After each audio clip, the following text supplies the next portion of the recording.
உங்க ஆயா அங்க விவசாயிடுற பாபகாரனோட புடி புடி வாய் என்ன புடி அவளுக்கு பாபகாரன் பெருசா இருந்தா நீ தொலை தின்னு தின்னு உங்க உண்மையிலேயே இவன் வந்து ஆத்திரப்படக்கூடியவங்களுடைய கையில கிடைச்சிருந்தா இவனை துண்டு துண்டா கண்டம் துண்டுமா வெட்டி கலைச்சி போட்டிருப்பாங்க உண்மைக்குமே. ஆனா அவன் சிக்கினது போலீஸ்ல. இந்த கயவன் பிடிபட்டு விட்டான்.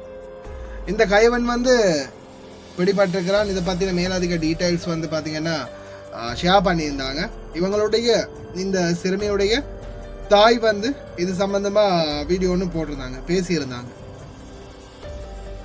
அது வந்து ஒரு சிலர் எனக்கும் ஷேர் பண்ணியிருந்தாங்க. இதை வந்து நான் வந்து ஃபேஸ்புக்கில் பார்த்த பிறகுதான் இதை கன்ஃபார்ம் பண்ணிக்கொண்டேன். இந்த சிறுமியுடைய தாயே டைரக்டாக பேசியிருந்தாங்க. எத்தனை பேர் பார்த்தீங்கன்னு தெரியல அந்த வீடியோவை.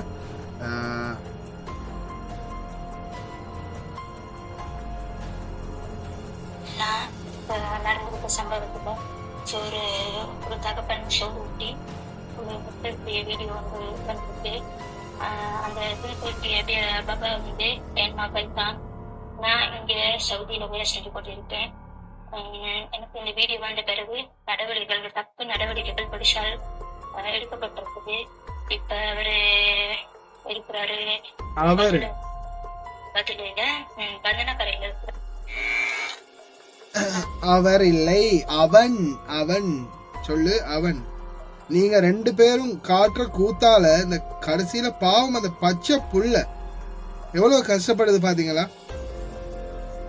அடுத்தது இன்னொரு முக்கியமான விடயம் இந்த இடத்துல நான் மென்ஷன் பண்ணி ஆகணும். என்னன்னு பாத்தீங்கன்னா, இது வந்து இன்னைக்கு நேத்து இல்ல, தொடர்ந்துமே நடக்குது இந்த மாதிரி சம்பவம். அதுலயும் குறிப்பா முக்கியமான விடயம் என்னன்னா, இதுல நிறைய பேர் வந்து இதே மாதிரியே இந்த மாதிரியே பிள்ளைகளை வைத்து வீடியோ பண்றது கொஞ்சம் இப்ப அதிகரிச்சு வருது.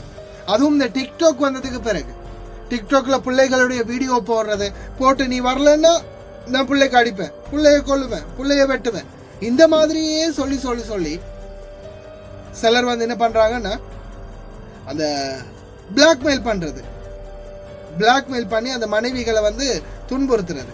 அடே ஒன்ன புரிஞ்சுக்கோங்கடா, நாட்டுல இருக்கிற முட்டாள் மூதேவிகளா, உங்க இஷ்டத்துக்கு இந்த நாட்டுக்கு வந்தா உடனே அவங்களை அனுப்ப முடியாது. அப்படி அனுப்ப முடியாது, அவங்கள உடனே அனுப்ப முடியாது, அனுப்பவும் மாட்டாங்க. அப்படி இவனுடைய மேலதிக டீடைல்ஸ் வந்து இதுல சொல்றேன் கேளுங்க. ஷேர் செய்த அனைத்து நல்லுள்ளங்களுக்கு ஷேர் செய்த அனைத்து நல்லுள்ளங்களுக்குமே ரொம்ப நன்றி. அந்த சின்ன பிள்ளை பற்றி கவலைப்பட வேண்டாம். இப்போ அந்த பொண்ணு வைத்தியசாலையில் அனுமதிக்கப்பட்டு இருக்கின்றார். அந்த நபர் வெளிமட போலீஸ் மூலமாக கைது செய்யப்பட்டு இப்போது சிறைச்சாலையில் அடைக்கப்பட்டிருக்கின்றார். எதிர்வரும் 19ஆம் தேதி இந்த வழக்கு வெளிமட நீதிமன்றத்தில் எடுத்துக்கொள்ளப்பட உள்ளதாகவும் தெரிவித்துள்ளார்கள். நீர்கொழும்பு அப்படின்ற ஒரு செய்தி சேவையில் இதை போட்டிருந்தாங்க.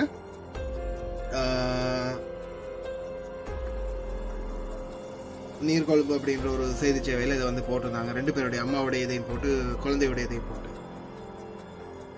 ஆனா இந்த மாதிரி ஆட்களுக்கு தக்க நடவடிக்கை எடுக்கும். இந்த மாதிரி ஆட்களுக்கு ஒண்ணு மரண தண்டனையை கொடுத்தாலும் பரவாயில்ல, மரண தண்டனை கட்டாயம் கொடுக்கணும். அடுத்ததான் முக்கியமான ஒண்ணு, இந்த மாதிரி வீடியோக்கள் அதிகம் பகிரப்படுது. அதிகம் இந்த மாதிரி வீடியோக்கள் பகிரப்படுது சமூக ஊடகங்கள்ல. ஒன்று ரெண்டு இல்ல, நிறைய வீடியோக்கள் சமூக ஊடகங்களை திறந்தாலே இது போன்ற வீடியோக்கள் அதிகமாகவே பகிரப்படுது. அதே மாதிரி இன்னொரு வீடியோ காட்சி ஒன்று இருக்குது. இப்போ ரீசெண்டா காணாமல் போன இளைஞர், நான் இப்போ இந்த வீடியோ வந்து நேற்று போட்டிருப்பேன், அந்த வீடியோ வந்து பிரைவேட் பண்ணிட்டேன். இந்த இளைஞர் மீட்கப்பட்டு விட்டான். அவர் வந்து அவங்களுடைய ஊர்ல இருந்து கொஞ்சம் 2-3 ஊர் தள்ளி அந்த ஊர்ல வந்து அவர் கண்டுபிடிக்கப்பட்டிருக்கிறாரு. ஓகே, அவருடைய தந்தையினுடைய வாய்ஸ் கட் இருக்குது, அதையும் நான் இதுல அட்டாச் பண்றேன், பாருங்க. அடுத்ததா இந்த மாதிரி இந்த பெண் பிள்ளைகள குரல்ல ஏமாத்துறது, அதே மாதிரி இந்த ஃபேக் ஐடி, இப்ப ரீசெண்டா கூட நம்ம காட்டினோம். ஃபேஸ்புக்கில் கடைசியில் எங்கெங்கெல்லாம் இருக்கிறவங்க ஏன் இறந்து போய் மண்ணுக்குள்ளே இருக்கிற பெண்களுடைய ஃபோட்டோவை கூட எடுத்து அதை வச்சும் பிஸ்னஸ் பண்ணிக்கிட்டு இருக்கிறானுங்க ஃபேஸ்புக்கில். அதையும் வந்து நிச்சயமாக இலங்கையில் தடை செய்யணும். அதே போல தான் இந்த சமூக ஊடகங்கள்ல சமூக வலைத்தளங்கள்ல இன்னைக்கும் எத்தனையோ தந்தைகள் இன்னைக்கும் பாத்தீங்கன்னா இந்த மாதிரியான செயல்பாடுகள் சேட்டைகள்ல ஈடுபடுறாங்க. என்னன்னு பார்த்தா இந்த குழந்தைகளை இந்த மாதிரி பண்றது, வீடியோ போடுறது, தாய்மார மிரட்டுறது, அவங்க இஷ்டத்துக்கு உடனே நீ வா இப்போ வரணும் இன்னைக்கே வரணும் அப்படின்னு வந்து கட் அண்ட் ரைட்டா வந்து ரூல்ஸ் போடுறது. இந்த ரூல்ஸ் போடுறதுக்கு முன்னாடி இந்த மாதிரி செயல்படக்கூடிய நபர்களை இலங்கையில் இருக்கக்கூடிய சிறுவர் துஷ்பிரயோக பாதுகாப்பு அமைப்பு, அடுத்தது இலங்கையினுடைய வெளிநாட்டு வேலைவாய்ப்பு பணியகம், முக்கியமா இது ரெண்டுமே கவனத்தில் எடுக்கணும். ஏன் ஒண்ணு இந்த மாதிரி பிரச்சனைகள் வருதுன்னா வெளிநாட்டுக்கு பெண்கள் அனுப்புறதை நிறுத்தணும்.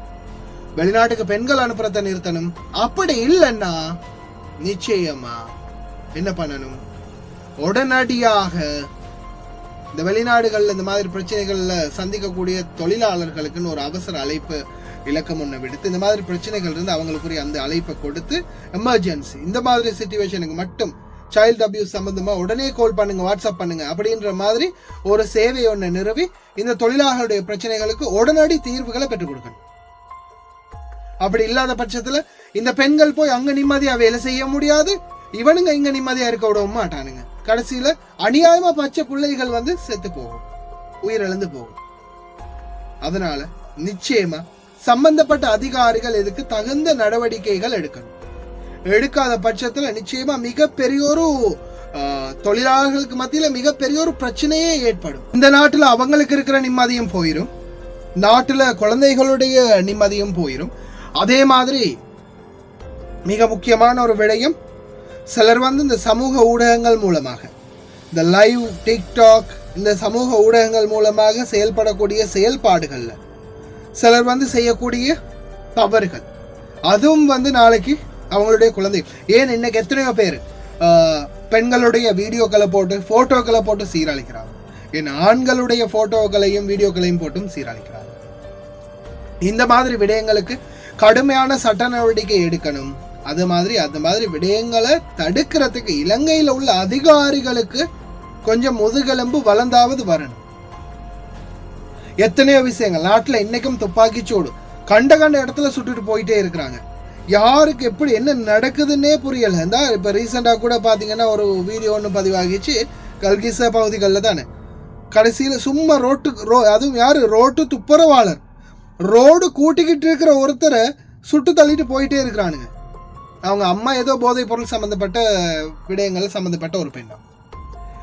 ரோடு துப்புரவு பண்ணிட்டு இருக்கிற ரோடு கூட்டிக்கிட்டு இருந்த பையனை அதுவும் கத்திக்கிட்டு ஓடுறான். அந்த பையனை காப்பாத்துறதுக்கு யாரும் இல்லை, ரோட்ல எல்லாரும் பார்த்துட்டு ஓரமா அப்படியே போயிட்டே இருக்கிறாங்க.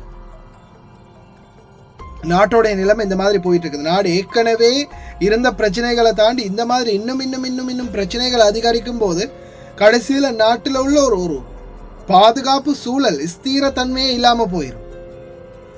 நாடு வந்து ஏதோ ஒரு தேவையில்லாத ஒரு இது மாதிரி போயிடும்.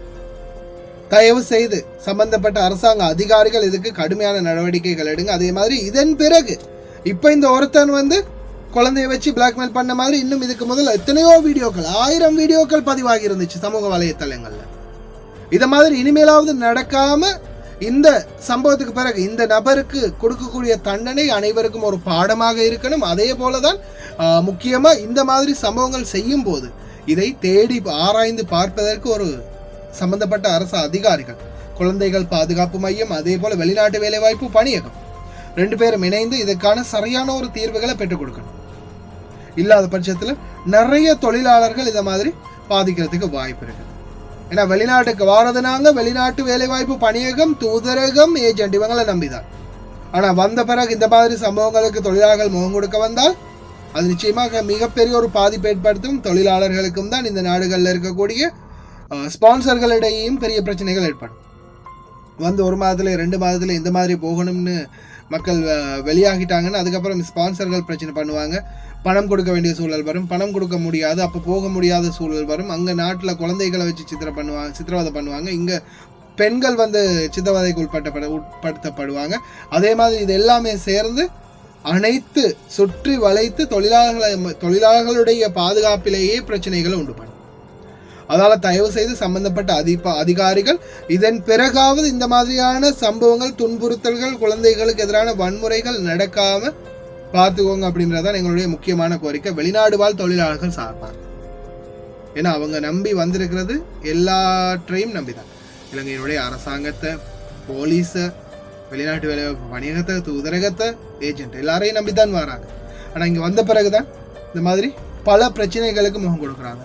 இனிமேலாவது இந்த பிரச்சனைகள் வராமல் அவங்க பாதுகாக்கப்படணும் அப்படின்றது தான் எங்களுடைய முக்கியமான கோரிக்கை.